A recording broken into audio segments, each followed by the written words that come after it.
Do your decisions truly belong to you, or have they been made for you? Think about it. Are you really who you want to be, or are you what they taught you to be? Blindfolded into obedience. Most people believe they're free because they cannot see the chains, but history has evolved, and control is now invisible. It doesn't end there. You see, in the Middle Ages, there were public whippings and executions. You could see the agony, hear the screams, feel the last breath being taken away. Rulers wanted people to quickly learn to follow the rules or pay the price, but it only worked for so long before the public awakened to its evil. And what do they do when people question? They change their strategy. They make the control less visible. What's not seen cannot be questioned. Discipline became the new tool of control. The famous French thinker Michel Foucault called it the disciplinary society. Public torture has been replaced by rules, routines, and surveillance. At school, you are taught to submit to time and authority. At work, they are constantly setting goals and making evaluations. Instead of controlling your body with whips and chains, they built a massive, relentless structure, deeply embedded in your daily life. Like a machine, you are taught to repeat motions every single day. They do not need to tie your wrists up in shackles because they know you will not escape. You study the subjects they told you were right. You work the jobs they told you were right. And you live your everyday life not as it feels right for you, but as it feels right for them. And everywhere you go, there is an invisible eye that never blinks, watching you. Tests, records, and reports control your behavior. The invisible eye has penetrated inside of you. Foucault called this Panopticism. You have internalized their surveillance, observing yourself from morning to night. You constantly compare, regulate, and judge yourself. The system no longer needs to be the punisher when you punish yourself. Childhood social engineering. It all began when you were a child. From the moment you entered the world, they gave you a mask to wear. The mask is what Carl Jung called the persona. As a child, you conform to the expectations of your parents, friends, and teachers. You are taught what is acceptable and what is not.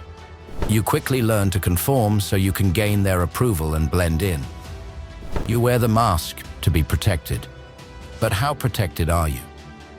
The American psychologist B.F. Skinner used the famous Skinner box to show how society conditions us to behave. He put a hungry rat in a box with a lever. If the rat triggered the lever, it would be rewarded with food. So what did the rat do? It learned to go straight to the lever. The rat was then placed in a box with electric shocks. The rat soon discovered that if it triggered the lever, the shocks would stop. It learned to keep triggering the lever to avoid punishment. Skinner taught us, we learn to obey not because it's meaningful, but because of the consequences. They designed a system that praises conformity.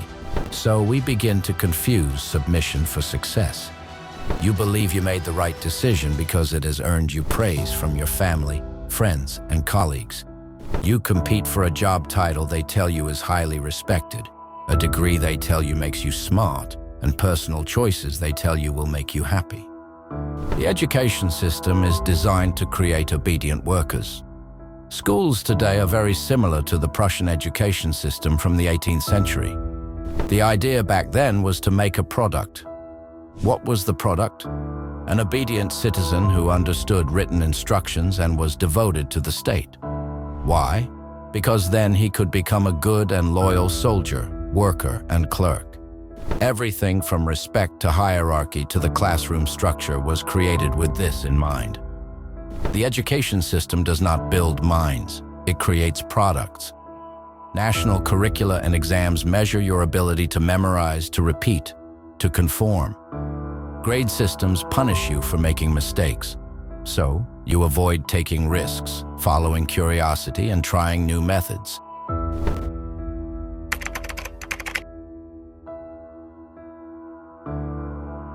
And by the time they get to be adults, most kids have lost that capacity.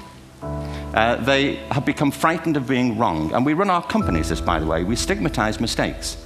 And we're now running national education systems where mistakes are the worst thing you can make. And the result is that we are educating people out of their creative capacities. You leave the education system, but the system does not leave you. You now determine your worth by your output. So, you tell yourself to do more and work harder. You ignore the pain, the silence, and the fatigue. Even when your body resists, you push it to go on, to produce. That's all they ever taught you, to produce for the system. Psychological evidence of obedience. None of this is new. Psychologists have been showing us for decades. Stanley Milgram, a controversial American psychologist, became famous for his obedience experiments in the 1960s. He wanted to investigate a common explanation for Nazi killings during World War II, that Germans were obedient to authority figures. He wanted to understand how an ordinary person could commit such heinous acts on another person. So he carried out a shock experiment. Participants were gathered as teachers and were told to shock the learners anytime they got an answer wrong. For each mistake, the teacher gave a shock.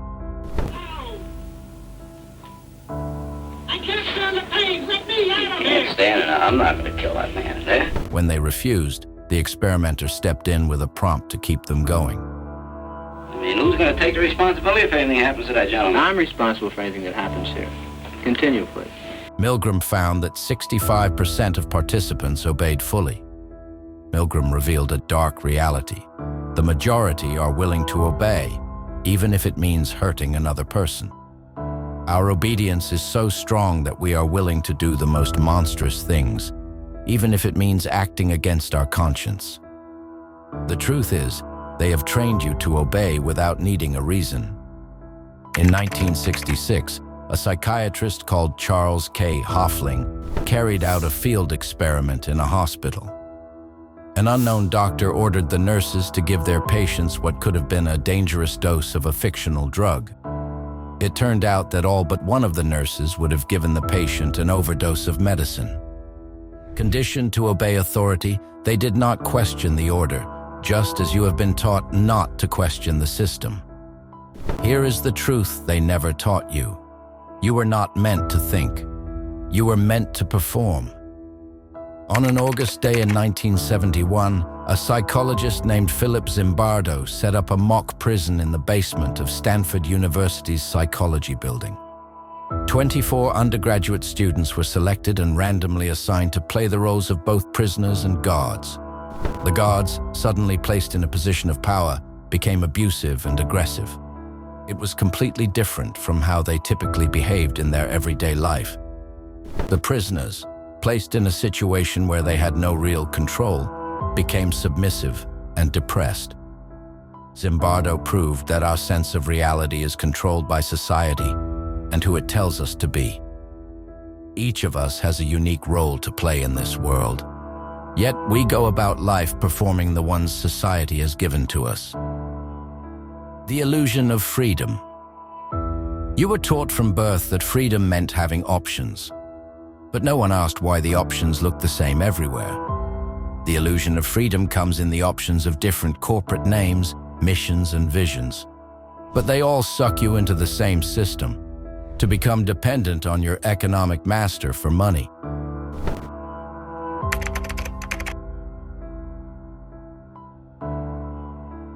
When you have a job, you're under total control of the masters of the enterprise. They determine what you wear, when you go to the bathroom, what you do. The very idea of a wage contract is selling yourself into servitude. They might not own you, but they rent you. So you obey the clocks, attend the meetings, and work the extra hours. You think this is normal life, but what you call routine is ritual obedience. You are free in name and name only. You live paycheck to paycheck and cannot leave the job you hate without losing your home. The digital revolution arrived, and they told us social media is our gateway to a world of freedom. Algorithms were designed not to inform you, but to chain you to the screen. You're not using the platform is using you. The noise they feed you is constant and endless. The latest fashion trends, political trends, food trends, makeup trends, health trends.